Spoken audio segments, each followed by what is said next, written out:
I'm really glad that Lehelka and Peacenish have come together to create this extremely subversive platform that can bypass the ideas of states and governments and boundaries and just create people-to-people contact. It's wonderful that the opening of this project, is happening in this atmosphere of chaos, because that is very befitting of India-Pakistan relationships.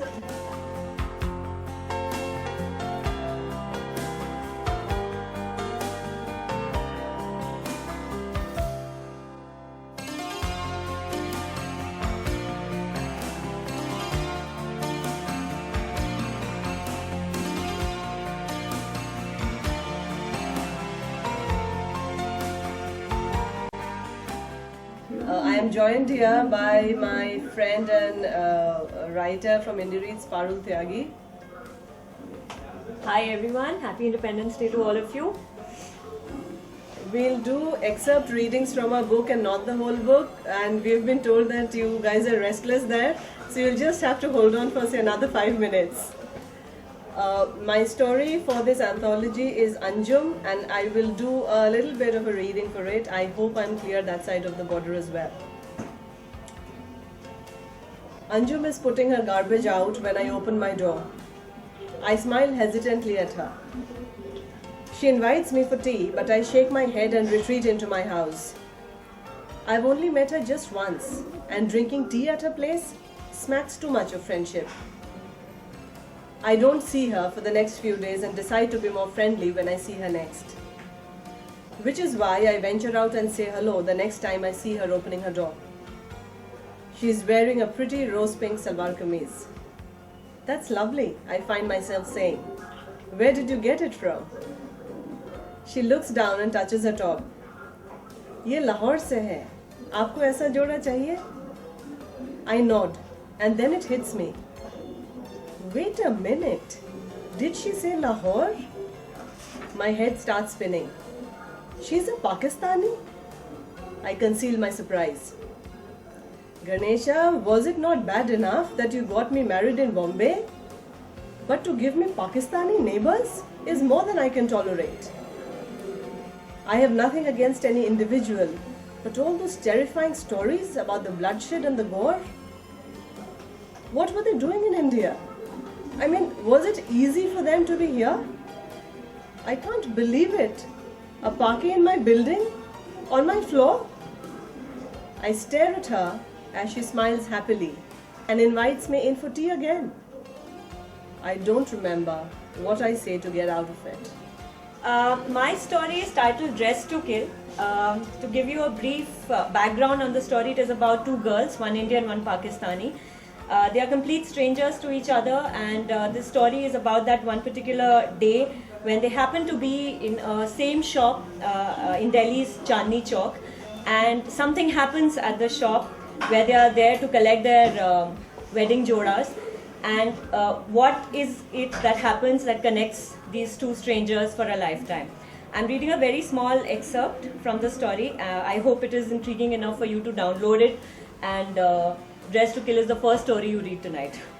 And it's free download. Yeah, it's free download, so please. And I think it's the shortest story in the anthology, so please read this first. Just then, another mother-daughter couple entered the emporium. Salam Panditji, said the younger woman.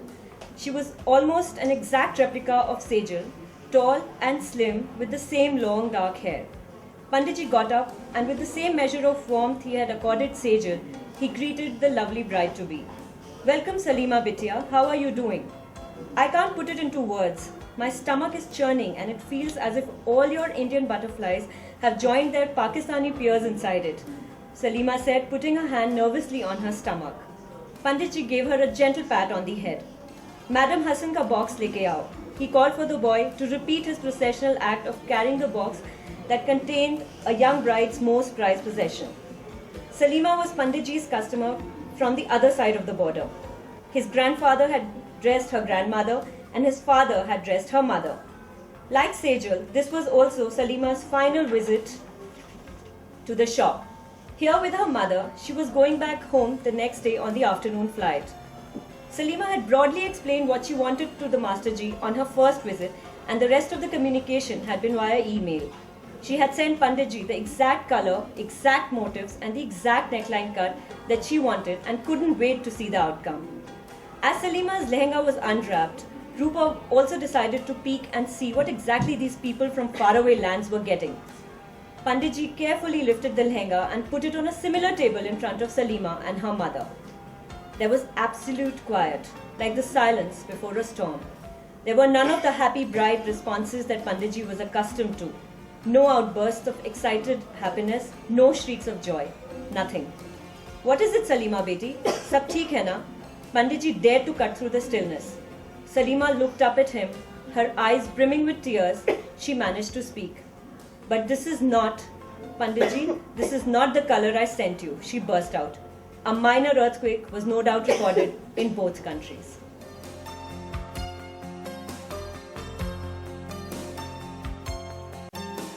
Anjum is a story of neighbors. One is an Indian, a Maharashtrian, and that's Vandana, and Anjum is a Pakistani girl who has been married in India. Throughout the story, it's a first-person narrative where Vandana is constantly looking for differences with Anjum and wondering why she can find none and how her own defenses fall. So when a reader in this strife-torn age is reading something like this, the musicality of love, harmony and peace surfaces to the border, and we probably at the end of it realize that a border is more of a mental block and friendship is not hostage to geography. I think it is a must read for somebody, for all of us at this time of our lives.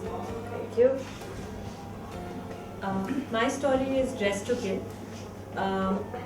This story is about two strangers, one Indian, one Pakistani, two young brides-to-be, who happen to be at the same shop to collect their wedding dresses.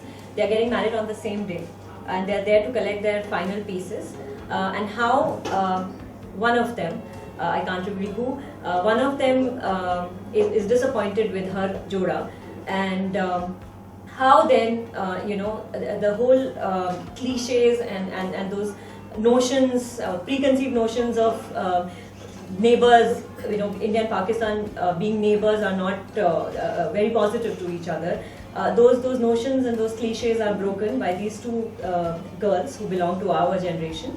So I would say that how my story can bridge this gap is it's my imagination purely, and so I believe that if I am here living in Delhi, being born and brought up here, I have gone to school, college. I have been married here, I have kids, I'm leading a life which is normal to me.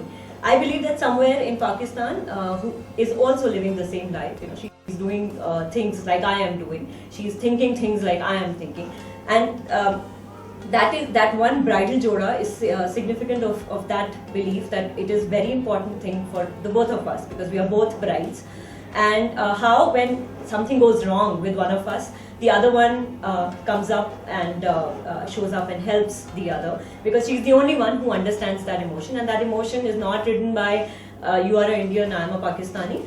It is basically, we are both girls, we are both fascinated by this whole notion of wearing that particular piece for our wedding, and if it doesn't work for you, I'm happy to pitch in. So I believe that if all of us start thinking like this, common people between India and Pakistan, then we don't need governments to govern our thinking about each other.